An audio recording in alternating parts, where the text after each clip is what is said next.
Hello everybody. Beautiful day out today. Hope you're doing well. I'm got a few verses I'm going to read before I head down the road here. If you've been in the Bible any at all, you know them. 1 Samuel chapter 17, beginning in verse 45 says, "Then said David to the Philistine, Thou comest to me with a sword and with a spear and with a shield, but I come to thee in the name of the living Lord of hosts, the God of the armies of Israel, whom thou hast defied. This day will the Lord deliver thee into mine hand, and I will smite thee, and take thine head from thee, and I will give the carcasses of the hosts of the Philistines this day into the fowls of the air and the wild beasts of the earth, that all the earth may know that there is a God in Israel. And all this assembly shall know that the Lord saveth not with a sword and a spear, for the battle is the Lord's, and he will give you into our hands." For the battle is the Lord's, and he will give you into our hand. You know, David had a big problem physically, but he understood who could handle the problem. He knew the guy. You know, isn't that the saying? I can't handle it, but I know a guy. And it's a cute little saying, isn't it? But I'm going to tell you, until you give it, until you actually physically in your mind, that sounds counterintuitive, doesn't it? Physically in your mind. I know, you get the point. Till I actually do it, that big guy's still gonna be down there in the valley of Elah. Goliath. Remember the story? If you don't, you know, I'll give you the cliff notes, so to speak. So the nation of Israel is fighting with the Philistines. Now, let's give a little context for that. Who were the Philistines? The Philistines were the people that when the nation of Israel, they were one of the groups, when they occupied the land that God had given them for an inheritance, he told them, when you get in there, you got to wipe them all out and clear them all out of the land. Don't leave any. But they left some, and the Philistines being some of them. Because he knew, one, that they were going to influence them more than God's people influence the outside world. That sounds familiar, doesn't it? And two, if you leave them there, they're always going to stake claim to that, even though I gave it to you. So this problem, let's keep it in context. This isn't a problem that just popped up. This problem was a result of their sin, their disobedience to God, that they let these Philistines hang around, and now here they are back. The other thing was, remember who the king is right now? King Saul. The king that all the children of Israel want, and God said, you don't need him. You can depend on me. No, we want a king. So they got a king. So they've done all of these things. Now the enemy is across the valley. And this big giant comes out, Goliath.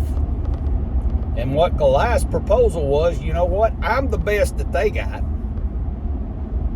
You send out your best, and whoever wins, the others will just surrender and be their slave. We don't have to kill all these people. So David comes out day after day, teasing the children of Israel.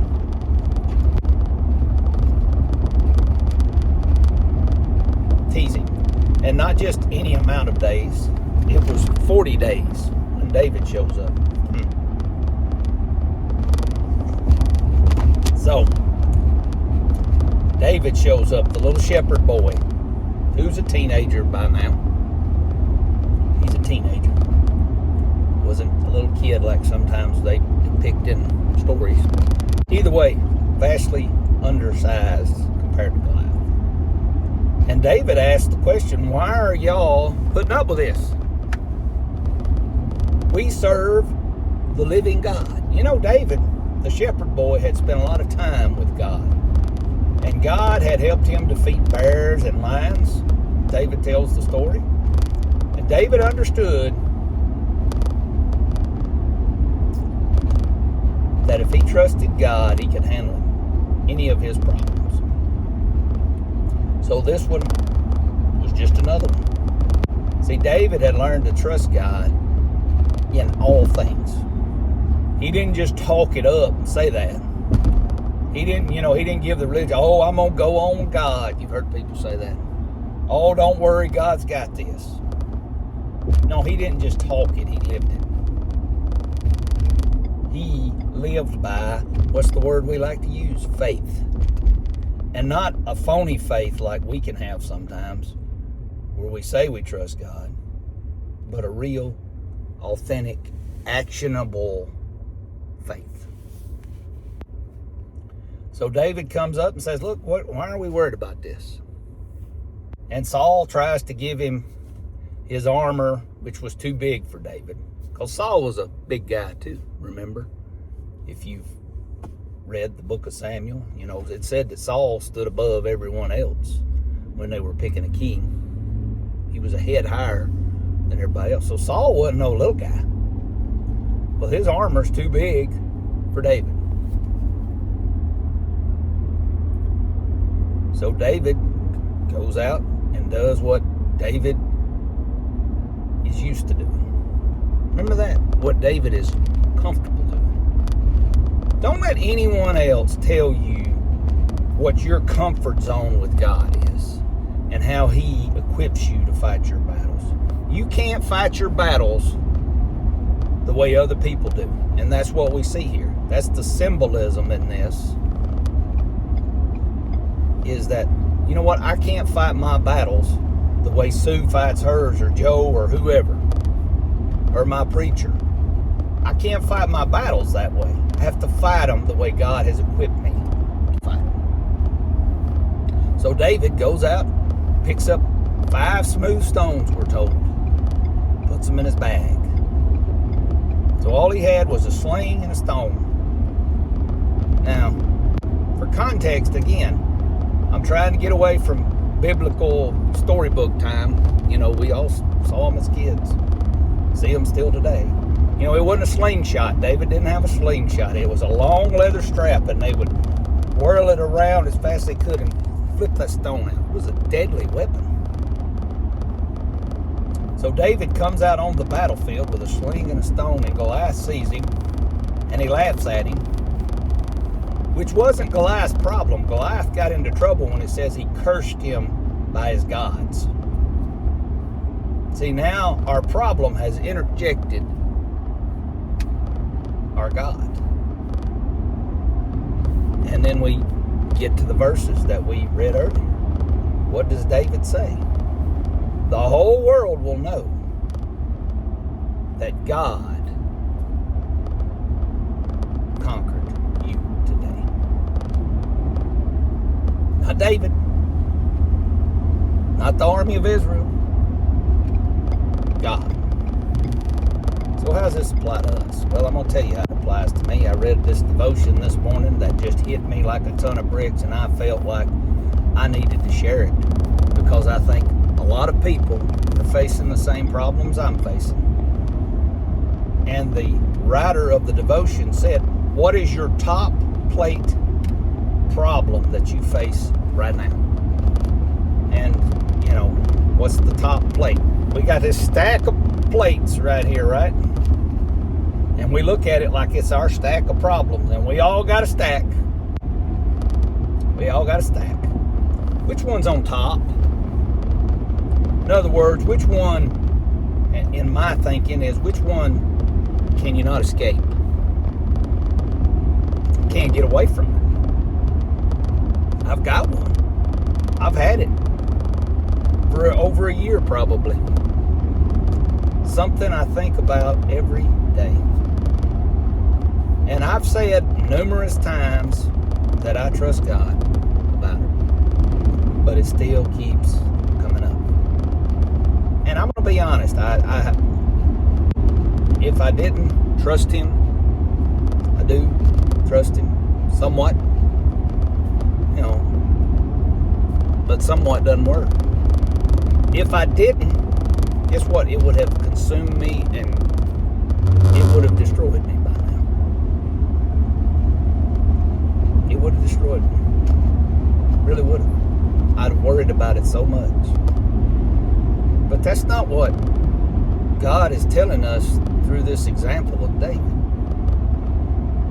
You know what He wants me this morning, visually wants me to do?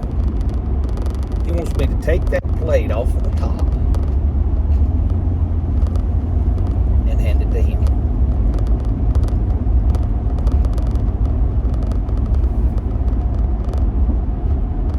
And when it visually came in my head, I thought, wow. And here's the only way that we're going to get the victory from it. What does it say in the verses to follow? It says, in Goliath advanced, it says, and David hastened and ran toward the giant. Here's the thing about this. Notice it didn't say that God struck Goliath down while David was standing there waiting to go to battle. No. It said that God went with David down in that valley. God was with him. But here's the thing. David still had to go into the battle. David still had to go down into the valley.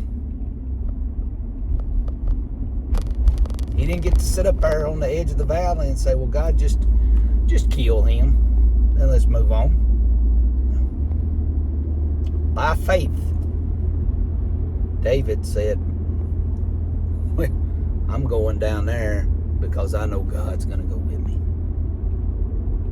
And the reason I can, David, because David took that off the top and said, here, God, you carry this, please. Fear, he took it right off the top. Said, I don't want that. Worry, I don't want that.